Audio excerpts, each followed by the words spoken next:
নমস্কার, আমি Priyanka AI news India থেকে বলছি।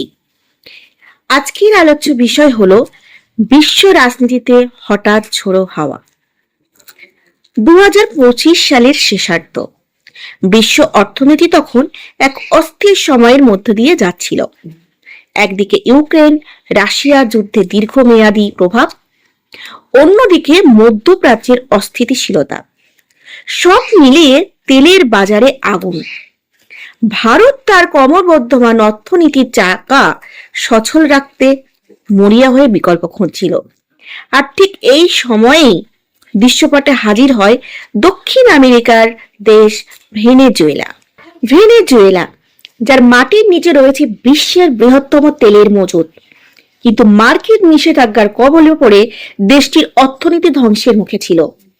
তবে রাজনীতির পাশা উল্টে গেল যখন ওয়াশিংটন বুঝতে পারলো চীনকে রুখতে হলে ভারতকে শক্তিশালী করতে হবে এবং তেলের বাজার স্থিতিশীল রাখতে হবে।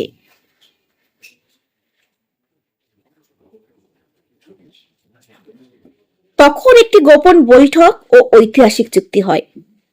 নভেম্বরের এক কনকনে শীতের রাতে কারাকাসে, ভেনেজুয়েলার রাজধানী, একটি অতি গোপনীয় বৈঠক অনুষ্ঠিত হয়। একদিকে ভারতের উচ্চপদস্থ জাতীয় নিরাপত্তা উপদেষ্টা এবং পেট্রোলিয়াম মন্ত্রী, অন্যদিকে মার্কিন স্বরাষ্ট্রমন্ত্রী এবং ভেনেজুয়েলার প্রেসিডেন্ট। এই বৈঠকের ফলাফল ছিল ঐতিহাসিক। আমেরিকা ভেনেজুয়েলার ওপর থেকে বড় বড় নিষেধাজ্ঞা তুলে নেওয়ার প্রতিশ্রুতি দেয়। সত্য একটাই, ভেনেজুয়েলার তেলের সিংহভাগ সরবরাহ যাবে ভারতে এবং ভারতের পরিশোধিত পেট্রোলিয়াম পণ্য যাবে আমেরিকার বাজারে। বিনিময়ে ভারত ভেনেজুয়েলার জরাজীর্ণ রিফাইনারিগুলো আধুনিকরণ করবে। এই ত্রিভুজীয় চুক্তি ভারত ও আমেরিকাকে ইতিহাসের সবচেয়ে কাছাকাছি নিয়ে আসে। ড্রাগনের অস্বস্তি চীনের হাওয়াকার। বেজিং এর গ্রেট হলে তখন জরুরি বৈঠক ডাকেন শি জিনপিং। চীনের গত এক দশক ধরে ভেনেজুয়েলাকে শত শত কোটি ডলার ঋণ দিয়েছে তেলের বিনিময়ে, কিন্তু এখন ভারত ও আমেরিকা মাঝখান দিয়ে ঢুকে পড়ায় চীনের তেল সরবরাহ সংকটের মুখে। চীন বুঝতে পারল ভারতের এই কৌশলগত জয় দক্ষিণ এশিয়ার বেজিং এর মুক্তোর মালা কৌশলকে দুর্বল করে দিচ্ছে। ভেনেজুয়েলার তেল এখন আর চীনের একচেটিয়া সম্পদ নয়। এর অর্থ হলো মালাক্কা প্রণালীতে ভারতের নৌবাহিনীর প্রভাব আরো বাড়বে এবং চীনের জ্বালানি সংকটে পড়বে। এদিকে পাকিস্তানের ঘুম হারাম হয়ে যায়। ইসলামাবাদে পাকিস্তানের সেনা সদরে ম্যাপ নিয়ে বসেন জেনারেলরা। পাকিস্তানের জন্য ভেনেজুয়েলা সরাসরি কোনো শত্রু দেশ নয়, কিন্তু ভারতের যে কোনো কূটনৈতিক সাফল্য তাদের জন্য দুঃস্বপ্ন। ভারত যদি সস্তায় ভেনেজুয়েলার তেল পায়, তবে ভারতের জিডিপি হু করে বাড়বে। এর ফলে ভারত সামরিক খাতে আরো বেশি করে ব্যয় করতে পারবে। পাকিস্তান দেখলো তাদের পরম মিত্র চীন এখন কোণঠাসায়। আমেরিকা ও ভারত একজোট হওয়ায় পাকিস্তান আন্তর্জাতিক মহলে আরো বিচ্ছিন্ন হয়ে পড়ার ভয় পাচ্ছে।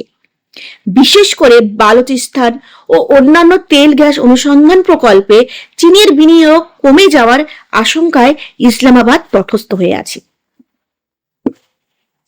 এরপর শুরু হলো বাংলাদেশের জটিল সমীকরণ। ঢাকার রাজনৈতিক ও কূটনৈতিক মহলে এই খবর পৌঁছানোর পর শুরু হয় চুলচেরা বিশ্লেষণ। বাংলাদেশের জন্য ভারত একটি বড় বাণিজ্যিক অংশীদার, কিন্তু সম্প্রতি বাংলাদেশের আভ্যন্তরীণ রাজনীতিতে যে পরিবর্তনের হাওয়া লেগেছে, তাতে ভারতের প্রভাব বৃদ্ধি পাওয়া নিয়ে একটি মহলে উদ্বেগ তৈরি হয়েছে। বাংলাদেশের নীতি নির্ধারকরা ভয় পাচ্ছেন যে ভারত যদি আমেরিকার এত ঘনিষ্ঠ হয়ে যায়, তবে দক্ষিণ এশিয়ার ভারতের ব্রিক ব্রাদার ইমেজ আরো প্রকট পাবে। বাংলাদেশ, চীন ও ভারতের মধ্যে ভারসাম্য রক্ষা করা চলে, কিন্তু এখন পাল্লা ভারতের দিকে ঝুঁকে যাওয়ায় বাংলাদেশের কৌশলগত দর কষাকষির ক্ষমতা কমে যেতে পারে। উপরন্তু তেলের বাজার যদি ভারত নিয়ন্ত্রণ করতে শুরু করে, তবে জ্বালানি আমদানিতে বাংলাদেশকে ভারতের ওপর অতিরিক্ত নির্ভরশীল হতে হবে। এর প্রভাবে মহাপ্রলয়ের সংকেত দেখা দিচ্ছে।